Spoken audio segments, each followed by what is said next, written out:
What's up, Wizards? It's Deb from The Place in your mother-loving face. Happy New Year, first of all, but we got one more piece of 2024 business to get to, and that is the 2024 SBMTG Awards. I wore my best outfit today. It's still a t-shirt. That's the joke. For this wonderful occasion, everybody. Last year, we kind of skipped the awards, and we just talked about the best cards of the year. We're going to be doing that today, too. We're going to be handing out a bunch of other best and worst of awards for the year 2024, because so freaking much happened, man. It's a crazy year. We're going to talk about the best sets of the year, the worst sets of the year, the best things that happened and the worst things that happened, some channels I've been watching lately, and what I think are the best videos I put out this year. But just like last year, we're going to start by talking about all of the best cards from this year, by which I mean the cards that I enjoyed on a personal level the most. Keep that in mind.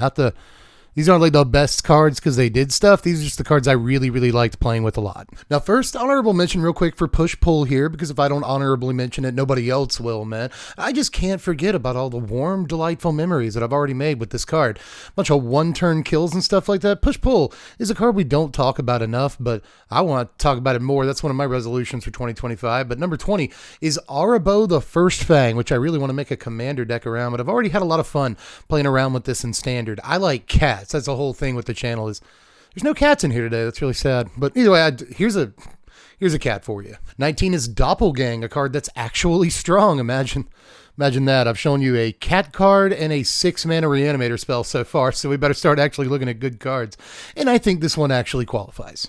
Over the last year, we've seen this copy everything from Roxanne to Ancient Cornucopia to Invasion of Arcavios. I really respect that the Doppelgang deck gives a bunch of other cards a place to live that otherwise would not have a place to live. Number 18 is Delny, back to the crap. You don't really see this a whole lot in competitive circles, but like I've tried to make clear, that's not really what lands you on this list. Am I having fun with you? Yes, Delny, you're definitely going to be here somewhere, but you're kind of frustrating to play sometimes. You die to cut down, so you're not going to be in the top 10, but you do a lot of fun stuff. Number 17 is Vaultborn Tyrant, my new favorite ramp guy. I always want to say ramp target. Ramp payoff? Yeah, that's probably exactly correct. This is a dinosaur, so I like that about it, but also it doesn't really die to removal.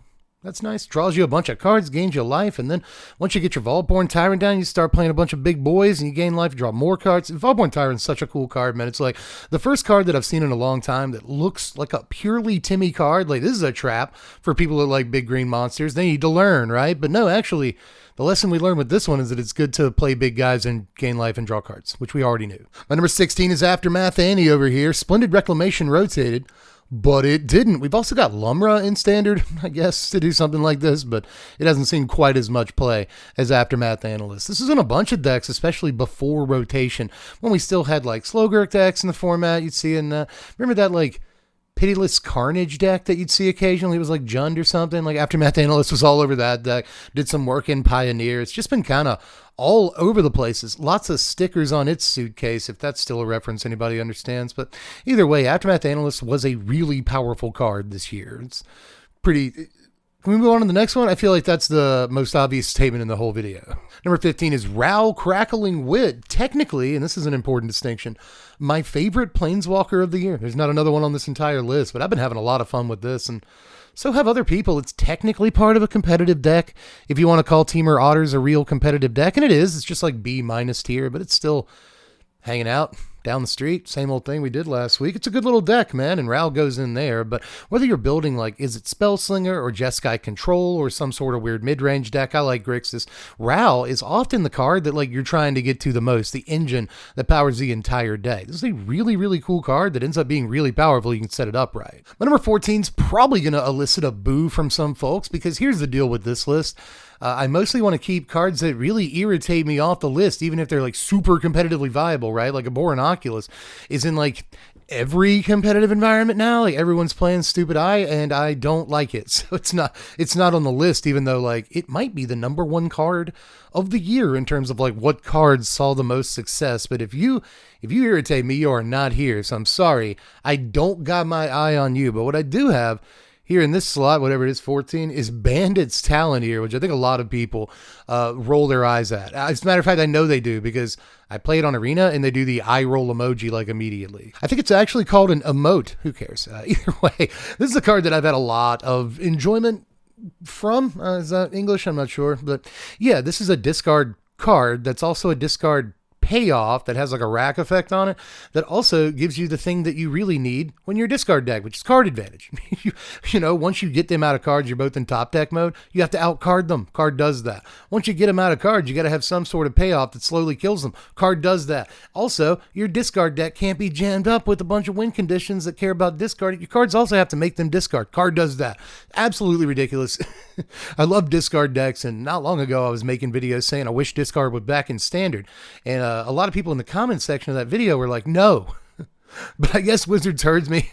They answered my wish, and here we are in a format where discard is like almost viable. Again, it's like C- tier, but it's still here, and I'm into that. I like this card. But speaking of talents, number 13 is Stormchaser's talent, man. I've had so much fun with this card this year, especially once everybody like kind of caught up to how absolutely ridiculous this thing actually is, man. Along with stuff like This Town Ain't Big Enough, specifically that card, actually, you can get into a kind of loop where you can play this card, return something they control to their hand and the Stormchaser's talent with this town, and then play the Stormchaser's talent again. The fun thing about that is that when you get to level 2 of Stormchaser's talent, you can return the This Town Ain't Big Enough to your hand. So you're just kind of looping the 2 cards over and over, getting a bunch of otters, doing whatever you want. But if you have enough mana, eventually you can get into this mode where you just get an otter anytime like anything happens. It's pretty crazy. It's a way to win the game. So not only have I been messing around with like Azorius Stormchaser control and stuff with a bunch of counter spells, and who cares if we sweep the board, you know, if we play instants and sorceries, we get more otters. So that we should win the game with that.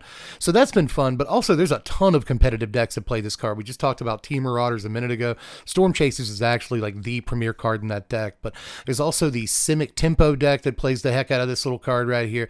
And that was kind of the granddaddy of them all. You know, all the offshoots of the Otters deck have really come from that deck. But we've gotten a few, man. Just recently in Standard, the Esper Stormchaser's talent deck with Nurturing Pixie has really started popping off. So this is in like a bunch of different competitive lists right now, and it's pretty easy to see why. The card is super stacked with value. It's super cheap to get on the board in the first place. Well, I talked forever about that card. It's really good. Number 12 is Sheltered by Ghost. I should probably just make that this entry. It's really good. This is like the best removal spell I've seen in a long time. You think that it's not going to be much, and then it pounds your face into the playground sand. It's absolutely, card is crazy, dude. Like, I know that when this card first came out, I did just a post on Twitter that was like, this card right here is cracked, and it got a bunch of engagement because people were finding out at roughly the same time I was like how good this card was, whether they were playing it in enchantments and winning the game off the back of it, or they were playing against it and noticing that it completely wrecked them all at once in one card, man.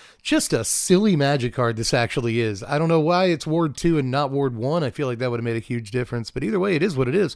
And the card is cracked. I stand by that. Number 11, the honorable mention for the top 10 is Bloodthirsty Conqueror, because, you know, they just printed another one of these. We got an Exquisite Blood. Again, it's even the same mana cost. Well, the same mana value. It's not the exact same mana cost. Who cares, man? On the end of the day, it's pedantic. This thing's just kind of everywhere right now, whether it's at the commander table or you're trying it out. You do a little test drive in Standard. So, you know, in terms of how much love the card's been getting since it came out, it definitely goes on the list. But as far as I'm concerned, not quite top 10 because I haven't had all the fun I wanted to with it this year. Not yet. It dies to go for the throat, and it's a 5-drop, so it has some problems. Either way, I like what it's trying to do, and I respect it. Number 10 is Fountain Port. I remember still, I hate to call an individual person out, but no, I guess it's not like a internet celebrity. So it's not like I'm like, I'm going to call out Krim. Or anything like. I like Krim. No, this is just a guy in the comments section. When I was initially reviewing Fountain Port, and I was like, this looks like it's going to go in every control deck. And a guy was like, I wouldn't play this in control if you had a thing to my head that would kill me. I don't want to say certain good words on YouTube, although I did just say kill me. But occasionally, and I mean super occasionally, I'm right about a thing. But I don't think that it was actually like a tough call to make. Fountain Port is obviously a busted non-basic land that's going to go in just about everything. Like decks that have no business playing this card sometimes play it, but obviously control, and most notably I think mono white control mid-range, whatever that deck was, like it played it to great effect thanks to like Caretaker's Talent and Enduring Innocence and stuff like that. It's all the different things this can do, man. You get draw and board presence and ramp, like all in a box, and it all goes on a free card that you just throw into your mana base. Very little opportunity cost. One of the best non-basics that we've seen printed in a long time. Number 9 is Screaming Nemesis over here, keeping mono red viable in these trying times when like everything gains incidental life. It's ridiculous. But Nemesis is Boros Reckoner with haste, and it's easier to cast, and they can't gain life forever. That's cool. What are you doing? Like, they just loaded this card up entirely, and it's a pretty penny to get your hands on one of these too, and you can see why. Not only is it going to be good in like Standard, Pioneer, even down to Modern, some people are jamming this thing, but in Commander, it's kind of fine too, you know, based on stats for mana value, you're actually getting a pretty good deal, and like people already like Boros Reckoner. That's already good with Blasphemous Act. Why wouldn't you play this too? I would seriously add red to a random deck that, you know, not even an aggro deck, just to play this card. It's that good some of the time. Let's move on to number 8, which is Raise the Past. Like, pretty recent card here from Foundations, but ooh, there's a few cards from this deck coming up on the list because this is how much I've enjoyed this deck this year. As a matter of fact, I'm not going to spoil best deck of the year, but, you know, just saying, a little bit of recency bias there, very likely involved, but I don't care. Boy, am I having fun playing Raise the Past right now. Number 7, I'm going to cheat like a little bit, but both these cards came out this year, and they both do versions of the same thing. It's Case of the Uneaten Feast, but it's also Hinterland Sanctifier. Like, can't you allow me to do that? It's the same card, you know. Case of the Uneaten Feast has this kind of undervalued, underrated mode on it where you can just like start playing dudes from your yard, which is really, really good. I played one in my Raise the Past deck, only one, but that's because you're playing 4 Hinterland Sanctifier in there. Just having a Soul Sister and Standard that like happens to be a rabbit, you can play this in your rabbits deck and just like crush other aggro decks because of all the life gain.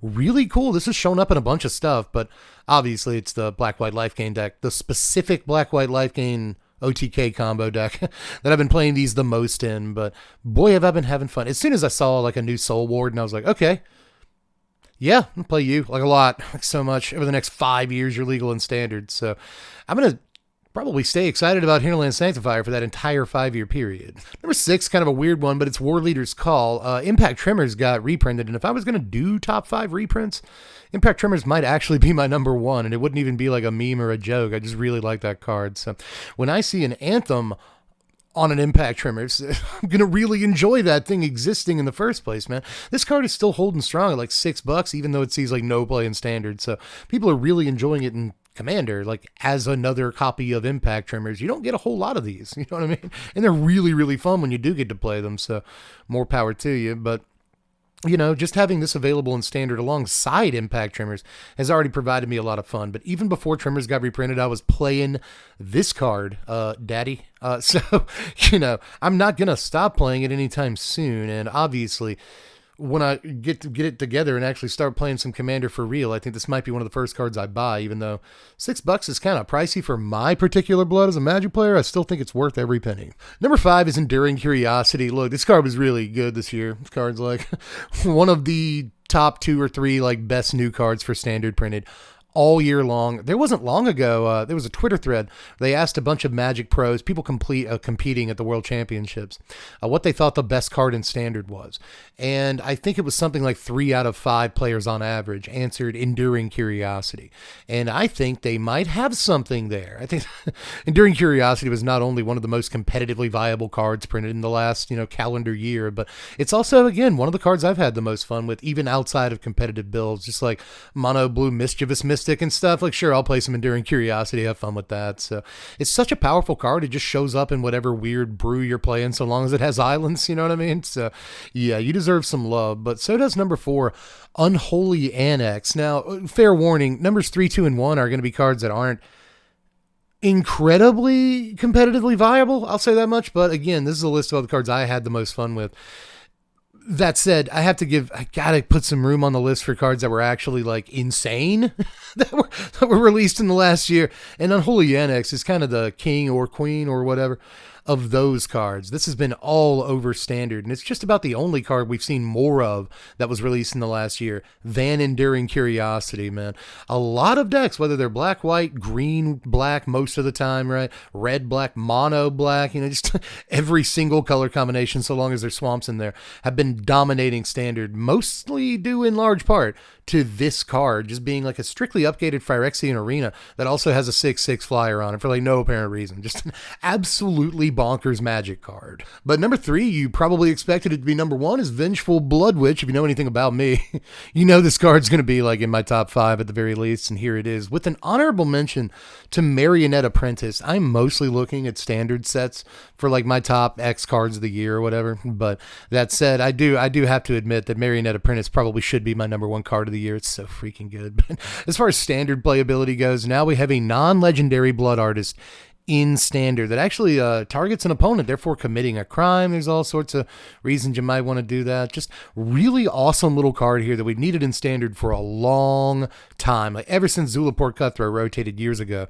we've needed this card back. So I'm glad we have it, and we have it for 5 years, so it better do something. But anyway, number 2 is another black creature that's cheap and does incremental damage to our opponent. It's Iridescent Vine Lasher.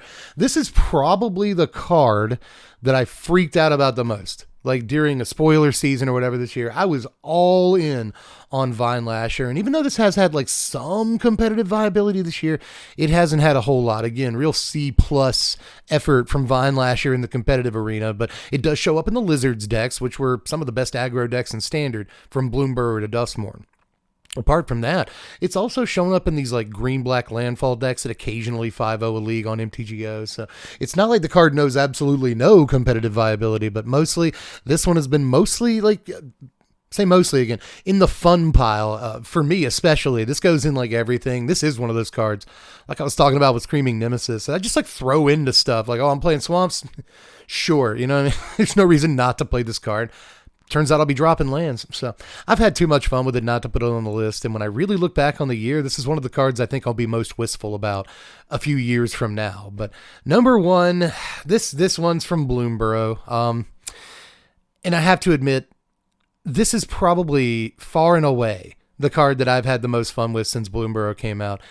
It's Starscape Cleric. Now I can talk about that deck. You take all the ingredients, you put them together in a stew, and what you've got is Raise the Past, Starscape Cleric, Hinterland Sanctifier combo. You also get to play my fiance, Ella Silcourt, in that deck. So any excuse to play her, and I'm happy. But you can play Vengeful Blood Witch if you want. You get to play the little dog at 1 mana that lets you surveil whenever you get a small fry. Like, oh, that's really, really good, dude. Like, the deck is really fun to play. Obviously, extremely resilient. You almost want them to kill your guys because later on in the game, you just raise the past, and then suddenly you get all these Hinterland Sanctifier triggers at the same time, and those will trigger your Starscape Cleric, and you'll gain a bunch of life, and you'll win the game all at once. It's really, really fun. And sometimes you can just like fly over for combat damage and win the game that way. Just a really, really sick deck that attacks on a few different axes. I really, really like how it plays. It's also kind of aristocrat, so you know I'm going to like that deck.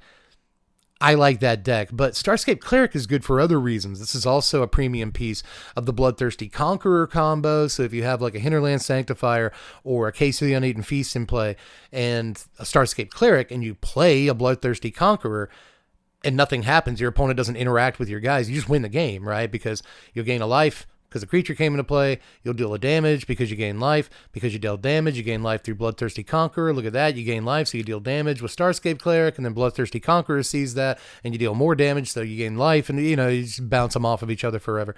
And that's a fun combo. So Starscape Cleric has 2 combo decks that are super fun to go off with, and one of which is actually like fairly reliable. The Raise the Pass one, just to clear up any confusion. It's just an absolutely perfect card to my mind, and I will have fun with this until I am done, which will be a long time. So that's all the best cards of the year, but I got a bunch of other categories I want to talk about, like best deck of the year. I might as well go ahead and get that one out. It's the Raise the Pass deck.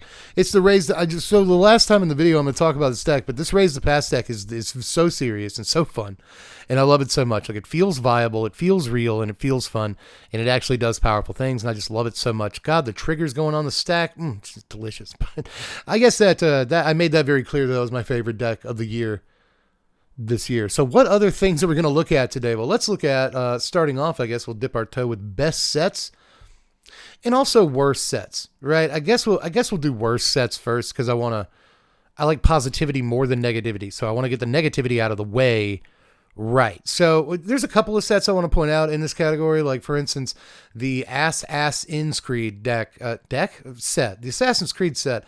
But I don't really want to pick on it too much because there might be a bunch of people that liked it because they like Assassin's Creed. Maybe it got some people into Magic. Some of the cards don't look that bad. I like Assassin support.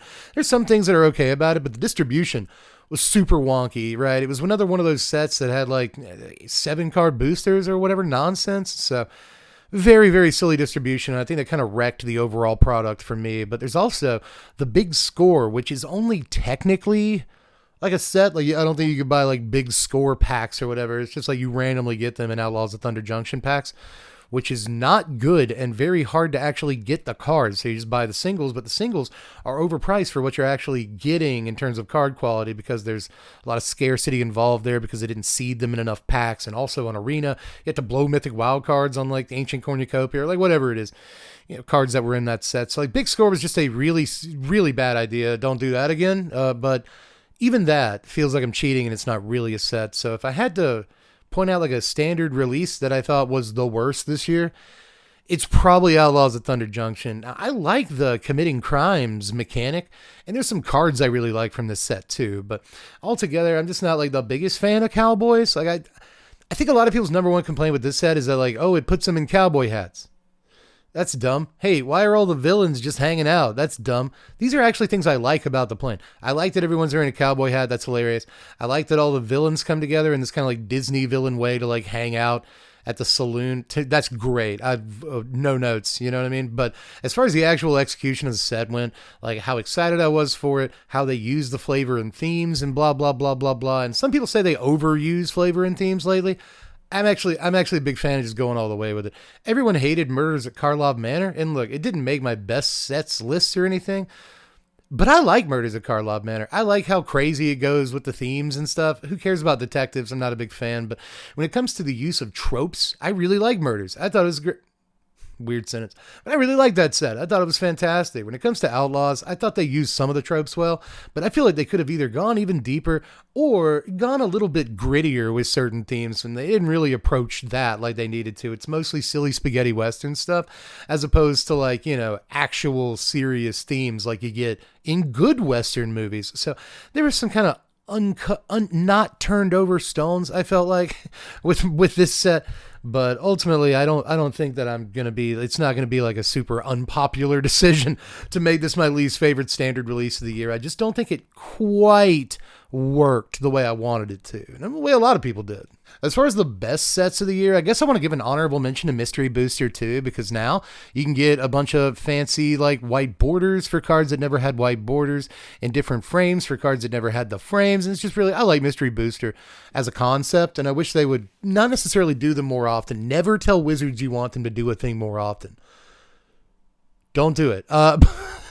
They're a trickster genie, and they will screw that wish up. But either way, I do like Mystery Booster too. I think they're doing it at exactly the right rate there. My runner-up for best set of the year is MTG Foundations. Just what a wonderfully executed set. I've said the things that feel like ominous and sad to me about this set before, right? It feels like What Would Universes Beyond coming out 3 times a year, and they're going to be standard legal, and competitive Magic's going to change, and SpongeBob SquarePants, all those things, even though that's a secret lair, not a Universes Beyond. As far as I know, the SpongeBob SquarePants thing will not be standard legal, please God. Either way, standard is going to change. Magic is going to change for better or for likely worse. We'll see. I'm kind of like jacked about the Final Fantasy set, but for every Final Fantasy set, you have to take a My Little Pony set or something. They've already done that. That said, Foundations kind of feels like not only a love letter to like classic Magic the Gathering, but also kind of a goodbye letter. You know what I mean? Like a Dear John letter. I'm getting out of here. This is what Magic used to be. Remember when Magic was Magic? That's kind of what Foundations feels like to me. So like there's a sad, sour note in there. And there's also the fact that, hey, you guys did know how to make a Magic the Gathering set. Like for like 3 years, half the internet's been like, man, Magic doesn't feel right. It's just a bunch of guys in hats now. That's kind of weird. Exploring Scooby-Doo tropes. That doesn't seem very Magic the Gathering. What's going on now? And this just proves that the whole time they absolutely knew how to do it. And that leaves a bitter taste in my mouth, but focusing on the positives, obviously there are a ton of them. Magic Foundations was a great set. And I don't want to hammer that point too far into the ground because I think most people enjoyed this set, and I've made it very clear how much I like this set. But my actual favorite set of the year, hands down, it's really not close, was Bloomburrow. Look, I've already said I like Murders at Karlov Manor. I like Duskmore, and I don't think everyone vibed with that the way I did. I really like the ideas behind it. But Bloomburrow, God, there's so many cool things about Bloomburrow. And this set kind of proved that it doesn't have to be like Duskmorn gritty or New Phyrexia gritty or Brothers War gritty or any of the sets they put out in the last 5 years gritty, Khans of Tarkir gritty, Kaldheim gritty. It doesn't have to be like these like, I don't know, super like stereotypically masculine. I don't know. You know what I'm trying to say here? Like, it doesn't have to be. You can do fantasy tropes, but it doesn't always have to be like, I want to do Vikings. It turns out you can do lighter themes. It turns out you can do woodland critters or whatever. And we're all going to be super into it so long as those themes are on point. The art's good. The world is good. The concepts are good. And Bloomburrow really kind of knocked it out of the park on every single one of those bullet points and more, man. I just really don't think I don't know how you feel, but I personally could not have asked for like a better Magic set. Just all around a home run of a set for sure. I don't think they're going to, clear that kind of bar for a while, especially considering what's on the docket for 25 and 26. You know what I mean? So return to Bloomburrow as soon as possible. I loved it. But now on to my favorite part of the video, because this video is actually go check out these Magic Creators in Disguise video is what this really is. Some creators I've been watching that either started this channel this year or, sometime mid or late last year. They haven't been doing the YouTube thing for too long, but they're very good YouTubers. And if you haven't heard of them, I want you to go check them out. First of all, there's Hungry on Plane, man. This dude does have deck techs and stuff on his channel, but he's also got a few videos that are kind of mini documentaries about certain Pro Tours and World Championships and other large events in Pro Magic history. He just, as I put this video out about a week or so ago, put out a video about, Pro Tour Flash Hulk, and that's a really, really interesting video, but he's done a ton, like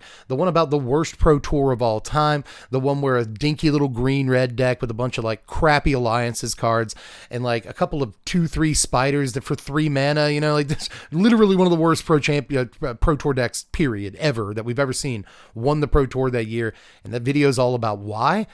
This guy puts out amazing videos. when it comes to, again, these little like mini professional Magic documentary type videos, he does a great job with editing and scripting and pacing.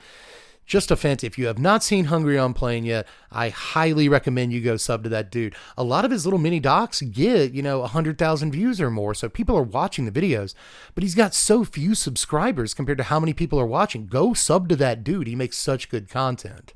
But another creator I've been watching a lot of this year is Salubrious Snail, who has taught me a lot about EDH. And there's a bunch of good EDH creators, a few of which have started just this year. But Snail is the one I've been getting the most enjoyment and, for that matter, information out of. And not just information, but, interesting stuff. Sometimes there are people that just run down information, and there are others who actually provide interesting details, and Snail does a great job of that, whether he's telling you how to play more removal and actually like it, or he's telling you about how the best deck in his play group is like $20 right now, and here's what it is. Snail provides really, really fun information in a sort of nice package. I like his whole editing style, which is kind of PowerPointy, just a good overall creator that does get a fair amount of love, but I don't hear a lot of people talking about him.